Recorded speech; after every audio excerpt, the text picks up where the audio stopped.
आज हम पढ़ेंगे पृथ्वी हमारा आवास क्लास 6 का अध्याय 7 हमारा देश भारत।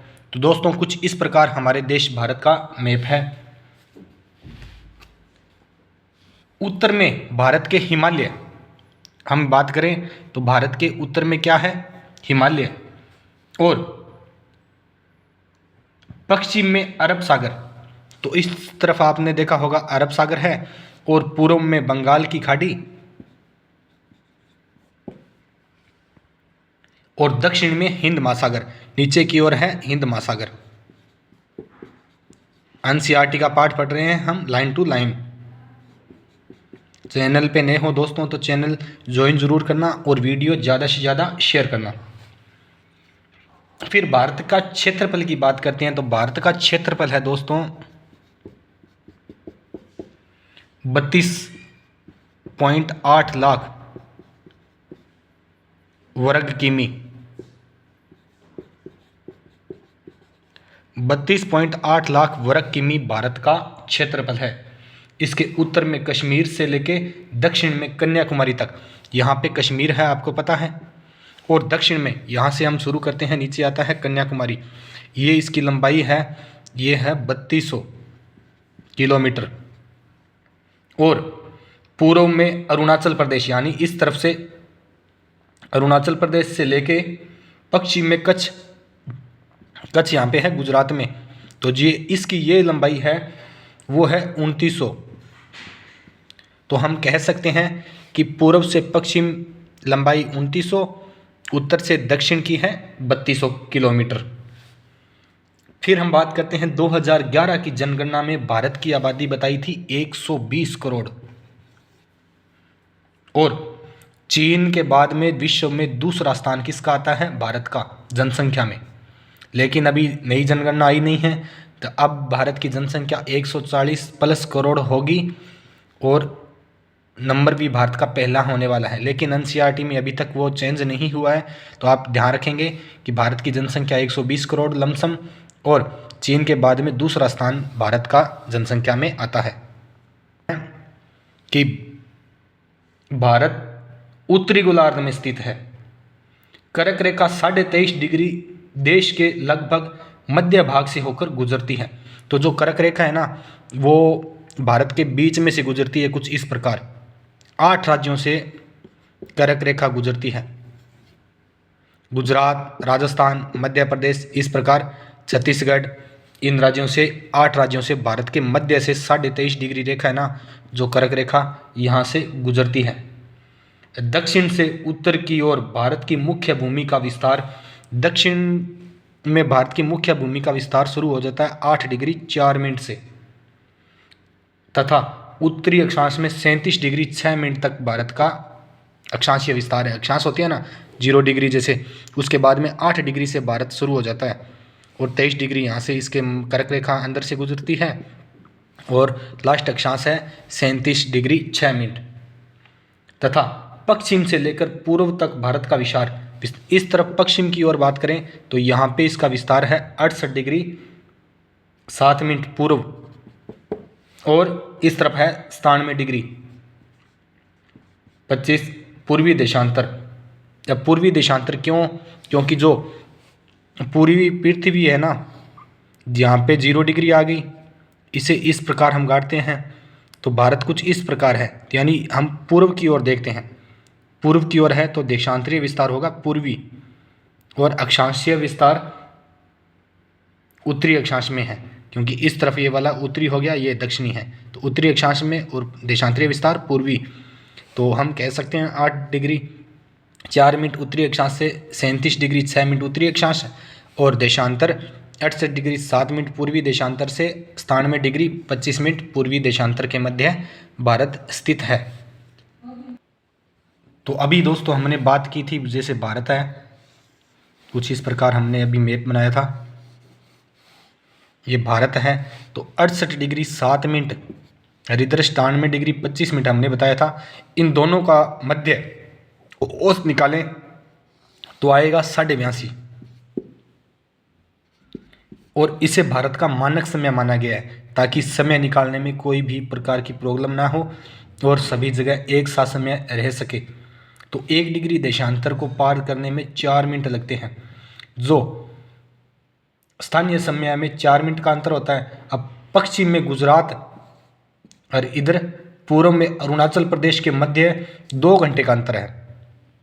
तो इसे इसके आधार पर निर्धारित किया जाता है 2 घंटे में मिनट कितनी होती है, 120 मिनट।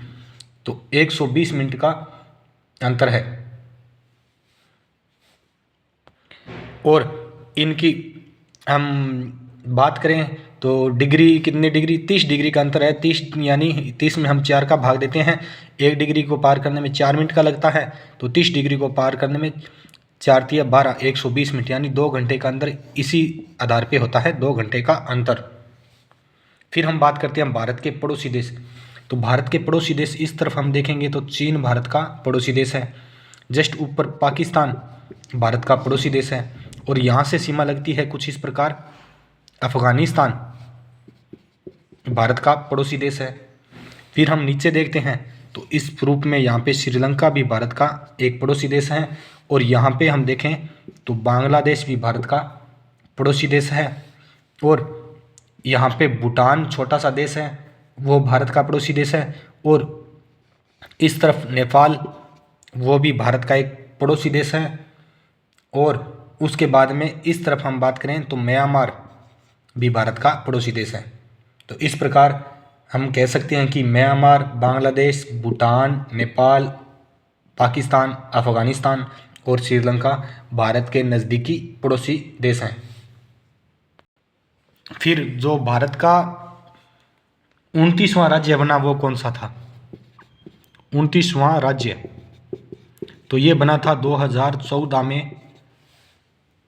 भारत का 29वां राज्य 2 जून को 2014 को तेलंगाना भारत का 29वां राज्य बना। यह पहले यह आंध्र प्रदेश का एक भाग था, लेकिन आंध्र प्रदेश को ना काट के तेलंगाना बना दिया गया। तो यह बना था 2 जून 2014 को। और दिल्ली भारत की राजधानी है, आपको पता है। अब भारत का सबसे बड़ा राज्य कौन है? राज्य की बात करें तो बड़ा कौन है? तो बड़ा दोस्तों हमारा राजस्थान सबसे बड़ा। और छोटे की बात करें तो छोटा कौन है? तो छोटा, सबसे छोटा राज्य की बात करें तो गोवा सबसे छोटा राज्य है। तो सबसे बड़ा राजस्थान, सबसे छोटा गोवा। आगे हम देखते हैं भौतिक विभाजन किस प्रकार है। तो भारत में पाई जाने वाली भौतिक आकृतियाँ विभिन्न प्रकार की होती है, जिसमें हम बात करते हैं पर्वत देखते हैं, हम पठार देखते हैं, नदियाँ, द्वीप समूह है, ये सभी भौतिक आकृतियाँ हैं। उत्तर में बर्फ से ढका हिमालय पर्वत, इस तरफ हम देखते हैं उत्तर में भी हिमालय पर्वत है, जिसे हम कह सकते हैं हिम प्लस आल्य। हिम यानी बर्फ प्लस आल्य, बर्फ का घर इसे कह सकते हैं हम, इसे हिमालय कहते हैं। हिमालय पर्वत को 3 समांतर श्रेणियों में विभाजित किया जाता है। इन्हें यानी 3 समांतर श्रेणियों में इन्हें अलग अलग बांटा जाता है। सबसे उत्तर में स्थित श्रृंखला को वृहत हिमालय, यानी हम कह सकते हैं उत्तर में वृहत हिमालय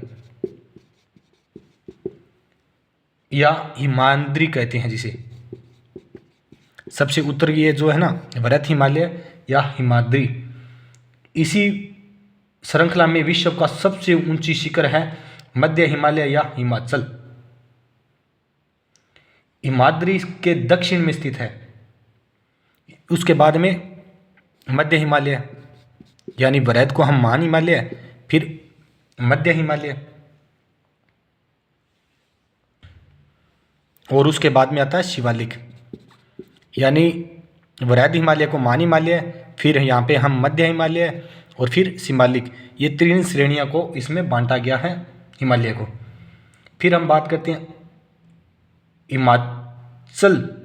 हिमालय के दक्षिण में भारत का उत्तरी मैदान स्थित है। ठीक है, उत्तरी मैदान है। यह मैदान समतल एवं सपाट है। ये उत्तर का मैदान है, ये समतल और सपाट है।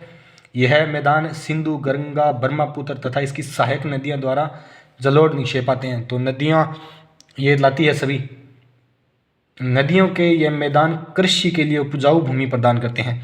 तो नदियाँ की जो नदी जो मिट्टी लेके आती है वो उपजाऊ मिट्टी होती है, जो हमें कृषि के लिए सहायक होती है, यही इसमें कहा गया है। और मैदानी क्षेत्रों में जनसंख्या भी अधिक होती है, क्योंकि लोग यहाँ अच्छे फसल या उपजाऊपन के लिए आते हैं। फिर भारत के पश्चिमी भाग में मरुस्थल है, तो इस तरफ हम देखते हैं राजस्थान में, तो भारत का ये पश्चिमी भाग हो गया, यहाँ पे मरुस्थल है। यह गर्म शुष्क और रेतीला होता है। सो राजस्थान गर्म भी है, शुष्क है, यहाँ पे वर्षा कम होती है, और रेत है तो रेतीला भी हो गया। यहाँ वनस्पति की मात्रा बहुत कम होती है, क्योंकि यहाँ पानी का अभाव होता है और वनस्पति औरों की तुलना में बहुत कम होती है। फिर उत्तरी मैदान के दक्षिण में प्रायद्वीपीय पठार, और इसके दक्षिण में प्रायद्वीपीय पठार आ गया। इसकी आकृति त्रिभुजाकार की है। इसका धरातल काफी ऊंचा नीचा है। इस क्षेत्र में बहुत सी पहाड़ियां और घाटियां हैं। तो ये आकार है ना, जो त्रिभुज के आकार के जैसा आपको दिखाई देगा, तो यहाँ पे पहाड़ियां घाटियां वगैरह होती हैं। तो ये प्रायद्वीपीय भारत का हिस्सा हो गया। उसके बाद में हम बात करते हैं, इसके उत्तर पश्चिम में अरावली श्रृंखला है, जो विश्व की सबसे पर्वत श्रृंखला है। ये भी अरावली आप जानते हो विश्व की सबसे बड़ी पर्वत श्रृंखला है। विंध्य और सतपुड़ा महत्वपूर्ण श्रृंखला है। अब विंध्य यहाँ पे श्रेणी आती है और सतपुड़ा उसके बाद में आती है। ये इसकी श्रेणियां होगी। कुछ इस प्रकार भौतिक रूप से बांटा गया है। ये ब्रह्मपुत्र नदी कुछ इस प्रकार आती है, यहाँ पे ब्रह्मपुत्र नदी होगी, यहाँ पे हम गंगा नदी बता सकते हैं, और इस तरफ महानदी आती है, और यहाँ पे विंध्य श्रेणी, फिर उसके नीचे सतपुड़ा श्रेणी। राजस्थान में हम इस प्रकार अरावली श्रेणी देखते हैं, और यहाँ पे कृष्णा नदी यहाँ होती है दक्षिण भारत में। गोदावरी, दक्कन का पठार यहाँ पे हो गया। फिर यहाँ पे नीचे नीलगिरी की पहाड़ियाँ, अन्नामलाई की पहाड़ियाँ। तो ये भारत के भूगोलिक विभाजन में अलग अलग रूप से इसे बांटा गया है, जो आप उस डायग्राम में देख सकते हो 7.3 में किताब में दिया गया है। तो महानदी गोदावरी, कृष्णा तथा कावेरी बंगाल की खाड़ी में गिरती है। जो महानदी कृष्णा, गोदावरी और कावेरी, तो ये बंगाल की खाड़ी इस तरफ है। तो ये सभी नदियाँ ना इस बंगाल की खाड़ी में गिरती है। कौन कौन सी? महानदी, गोदावरी, कृष्णा तथा कावेरी।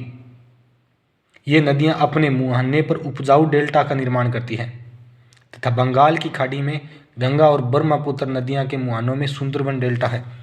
तो बंगाल की खाड़ी में यहाँ पे इस रूप में सुंदरवन डेल्टा है पश्चिम बंगाल में।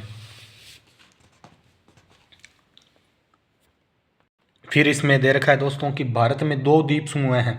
तो लक्षद्वीप यहाँ पे ये अरब सागर है। तो लक्षद्वीप का आए तो किस में है? तो लक्षद्वीप है अरब सागर में। यह केरल के तट से कुछ दूर स्थित है। यहाँ पे केरल है भारत के इस सीमा पे, और इससे थोड़ी दूर कौन है? लक्षद्वीप, जो कि अरब सागर में स्थित है। अंडमान और निकोबार, तो ये बंगाल की खाड़ी में है इस तरफ, अंडमान और निकोबार। तो ये बंगाल की खाड़ी में अंडमान निकोबार, अरब सागर में लक्षद्वीप। और इसके बाद में इतना ही है दोस्तों इस चैप्टर में, और कुछ है नहीं। तो इसमें कुछ क्वेश्चन दे रखे हैं, वो करते हैं कि हिमालय की सबसे दक्षिणी भाग में क्या स्थित है। ये आप कमेंट करके हमें बताएं कि हिमालय के दक्षिणी भाग में क्या है। शिवालिक, हिमाचल, हिमाद्री या हिमाचल।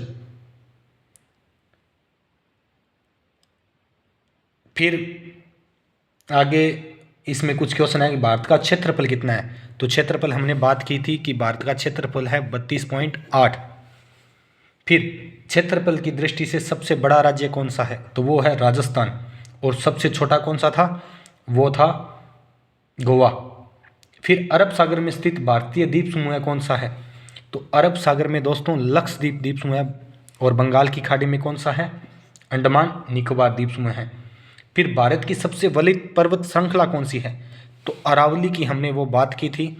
अरावली भारत की सबसे पुरानी वलित पर्वत श्रृंखला है।